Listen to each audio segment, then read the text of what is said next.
Alright, so for those of you that need to download your images from Google Drive, what I want you to do is I want you to go ahead to Chrome, and then go ahead and click on your 9 boxes. Those are all your apps. Go ahead and select your Google, oops, sorry, wrong one. Go ahead and select your Google Drive. Once you're in Google Drive, you're going to go with Shared With Me is usually where you're going to find it, or you can click directly from the link that I already emailed to you, so check your email.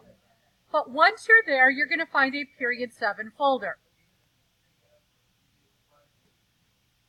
Opening up that Period 7 folder, you're going to find what file folder your work is in.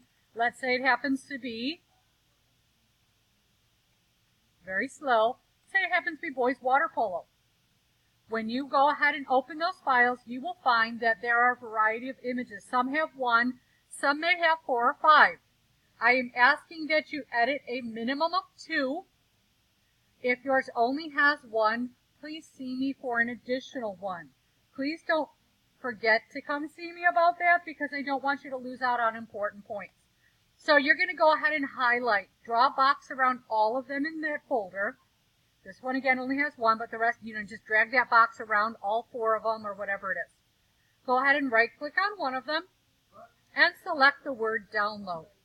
You're going to go ahead and download, and you're going to see that it's going to appear here at the bottom when it's all done. At that stage, you're going to go ahead, after this has stopped cycling, you're going to go ahead and double click to open that one, and that's going to show up in your little Windows Explorer menu right here. Okay? So again, same thing. I'm going to go ahead and just click and drag a box. That box I'm going to then drag to my H drive.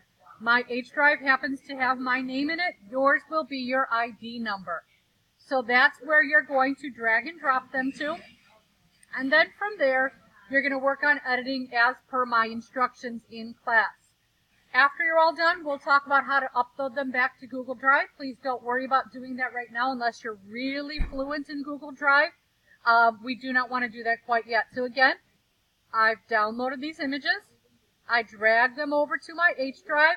You can put them in your pictures or your digital folder. And then I go ahead and just drop them in there. Under my pictures, you'll see my 3 right here. I can even rename them right away. Rename. These happen to be, I forget what this one was, sports, 1, and then my name as the artist. Right click, rename, sports 2, and my name. And then right click, rename, sports 3, and then my name. So I've got my 3 saved and ready to begin. I can go ahead, right click. I can go ahead and open with Photoshop. And again, you're going to go ahead and begin working as per the other video that I've already showed you. That's that Google video, the YouTube video on editing the color in the sports videos. The sports files. That's it, you guys. Good luck.